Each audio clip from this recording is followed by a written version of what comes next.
কিন্তু সাবধান, কোন ঈমান চোরকে আমাদের নেতা বানাবো না। জোরে কোন ঠিক কিনা? এই যে আমরা কোরআনের তাফসীরের বয়ানে বসিয়া শুধু ভোটাভুটির বয়ান নিয়ে ব্যস্ত, আপনারা তো জানেন না, হয়তো আপনাদের এই অঞ্চলগুলোতে এগুলো হয় না। আল্লাহ আমাদেরকে বিভিন্ন অঞ্চলে নেয়, বক্তা বয়ান করে ভোটটারে সবকিছু বানায় লাইছে। বক্তা বয়ান এমন ভাবে করে, একবার শুধু ভোট দিয়া পার্লামেন্টে নিবেন আর দেখবেন দিন কায়েম হয়ে যাবে। এটা একটা ধোঁকাবাজি। এটা কি কথা কন না কেন? এটা কি? অমুকে বয়ান করে, তমুকে বয়ান করে, একবার শুধু ভোট দিয়া পার্লামেন্টে নিবেন, দেখবেন দিন কায়েম কইরা ফেলাইছি। 18 কোটি মানুষ নামাজি হয়ে যাব, সবাই নামাজি হয়ে যাব, দিন কায়েম হয়ে যাবে। এটা একটা ধোঁকাবাজি। বিশ্বাস করেন আর না করেন, এটা ধোঁকাবাজি। যদি ধোঁকাবাজি না হইতো তাহলে আপনারা আমাকে দেখান তো, জামায়াতে ইসলামের আমির মহোদয় তিনি এই যে নির্বাচনী কিছু প্রতিশ্রুতি থাকে, ওয়াদা থাকে, কোন জায়গায় বলছেন যে আমরা পার্লামেন্টে গেলে শরিয়া আইন অনুযায়ী দেশ চালাবো? দেখান আমাকে। কোন সাংবাদিকের সামনে বলেছে যে আমরা যদি পার্লামেন্টে যাই, কোরআন যে আইন দিছে ওই আইন অনুযায়ী দেশ চালাবো? বলুক, একটা দেখান, আমার জানা নাই, পারলে দেখান। অন্যগুলো শুধু ব্যাঙ্গের মতো লাফায়, ভোট না দিলে বলে কাফের হয়ে যাব। এত আসতে বলবেন নাউজুবিল্লাহ। ওই ছোটখাটো যারা আছে এরা শুধু ব্যাঙ্গের মতো লাফায়, বয়ান করে, আমার অমুক দলরে যদি ভোট না দাও, তমুক দলরে যদি ভোট না দাও কাফের হয়ে যাবে। আমরা বলবো এ কথা যে বলে চূড়ান্ত পর্যায়ের বেয়াদব। এ বাবা, পায়ে হাত দিয়া বলিয়া যাই, ধোঁকাবাজি বন্ধ করে দাও। এমন বাজে কথা যখন কানে আসে তখন বড় কষ্ট পাই। এমন বাজে কথা যে আল্লাহর নবীর জামানায় ছিল তরবারির জিহাদ, এখন তরবারির জিহাদ না, এখন কিসের জিহাদ? বলে ভোটের জিহাদ। জিহাদটারে কত নিচে নামাইছো তুমি। ভোটের জিহাদ বলো, তরবারির জিহাদ এখন না, এখন চলবে ভোটের জিহাদ। তার মানে বলে ভোট দাও অমুক বান্দারে, তমুক বান্দারে, দিন কায়েম করে ফেলবেন না। না না, যদি ইসলামী শরিয়া অনুযায়ী দেশ চালাবো এই কথা বলার হিম্মতি তোমার না হয়, কেন বলতে পারো না? বলে আমি আমির হইয়া যদি এই কথা বলি তাইলে বড় মুসিবত। ওই যে দাদা বাবুরা বেজার হয়ে যাবে, আমেরিকা বেজার হয়ে যাবে, অমুক দেশ বেজার হয়ে যাবে। তো এখন শরিয়া অনুযায়ী দেশ চালাবে এ কথা বলা যাবে না, আমি পার্লামেন্টে গিয়া এরপরে সিস্টেমে করব। না না না, আমরা বোকা না রে বাবা।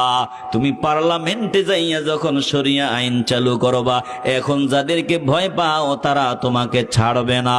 ভারত তোমাকে ছাড়বে না, আমেরিকা তোমাকে ছাড়বে না, গণতন্ত্র নিয়ে যারা চর্চা করে তারা তোমাকে ছাড়বে না। তখন যে তুমি মানুষকে শিখাইলা এখন ভোটের জিহাদ, মানুষ মনে করবে শাহজালাল রহমতুল্লাহ আলাইহি তরবারে নিয়ে জিহাদ করেছেন, শাহপরান রহমতুল্লাহ আলাইহি তরবারি নিয়ে জিহাদ করেছেন, সাহাবায়ে কেরাম তরবারির জিহাদ করেছেন। এখন আর তরবারির জিহাদ নাই, আমরা তো ভোটের জিহাদ করেই ফেলছি। মানুষের ভিতরে জিহাদের প্রেরণাও নষ্ট করে দিলা। পার্লামেন্টে গিয়া যদি তোমার কথা অনুযায়ী শরিয়া আইন বাস্তবায়ন করো, বেঈমানরা তোমাকে ছেড়ে দিবে না, আমার দেশকে ছেড়ে দেবে না, আমাদেরকে ছেড়ে দিবে না।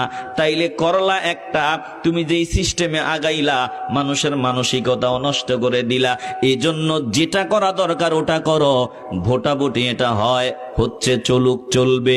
আমি কথা বলি না যে তিনারা নির্বাচিত হওয়ার প্রয়োজন নাই, বরং আমি কথা বলি কোন টুপিওয়ালা বান্দা, দাড়িওয়ালা বান্দা, অন্তত কোরআনের ইলম ভিতরে আছে, হাদিসের ইলম ভিতরে আছে, এই বান্দা যদি পার্লামেন্টে যায় আশা করা যায় তার দ্বারা ভালো কিছু হবে, ভালো কিছু হবে।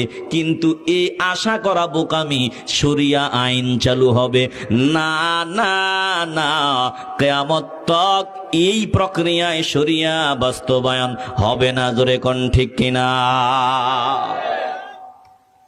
কি করা দরকার? বলে মূল জিনিসটার যেই মাকাম, যেই মর্যাদা, এটা মানুষের সামনে স্পষ্ট ভাষায় বলা দরকার।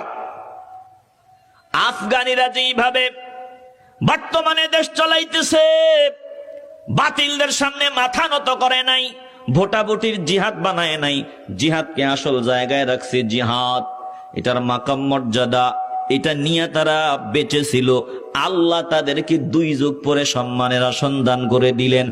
আমেরিকার মতো গাদ্দার, বলে আমেরিকার মতো দেশ কান ধরিয়া ওঠা বসা করিয়া পালাইতে বাধ্য হয়েছে, এমনে এমনে পালায় নাই। আল্লাহ বলেন শুধু তোর ইমানটা মজবুত রাখ। তুতিল মুলকা মান তাশা ওয়া তানজিউল মুলকা মিম্মান তাশা। আফগানির দিকে নজর দে, আমি আল্লাহ যাকে চাই তাকে পাওয়ার দেই, যাকে চাই তাকে ক্ষমতা থেকে নামায়া দেই। আমি আল্লাহ চাইলে বান্দা তুই ক্ষমতায় যাবি, না চাইলে ক্ষমতা পাবি না। বলেন যার কাছে সব, আমরা তার কাছেই ফিরে যেতে চাই কি চাই না? আসতে বলবেন না, জবান খুলে বলেন চাই কি চাই না? কত নিচে নামছো, হিকমত করতে করতে কত নিচে নামছো। রোজার দুর্গারে এপিটুপিট বানায় লইছো, যত ব্যাখ্যাই দাও না, এটা হয় না, এটা বলার সুযোগ নাই। আমি আমার আলোচনায় কিন্তু বলেছি, আমিও চাই ভালো মানুষগুলো লিডার হোক। ভালো মানুষগুলো যদি লিডার হয়, নেতা হয়, আমাদের উপকার হবে, আমাদের কল্যাণ হবে। কিন্তু এই গণতান্ত্রিক প্রক্রিয়ায় ইসলামী শরিয়া বাস্তবায়ন সম্ভব হবে না, ভালো কাজ হবে। এজন্য আমরাও চাই কিছু ভালো মানুষ আমাদের লিডার হবে। জোরে কোন ঠিক কিনা? আমরাও চাই ভালো মানুষগুলো আমাদের লিডার হবে, নেতা হবে। কিন্তু সাবধান, কোন ইমান চোরকে আমাদের নেতা বানাবো না। জোরে কোন ঠিক কিনা?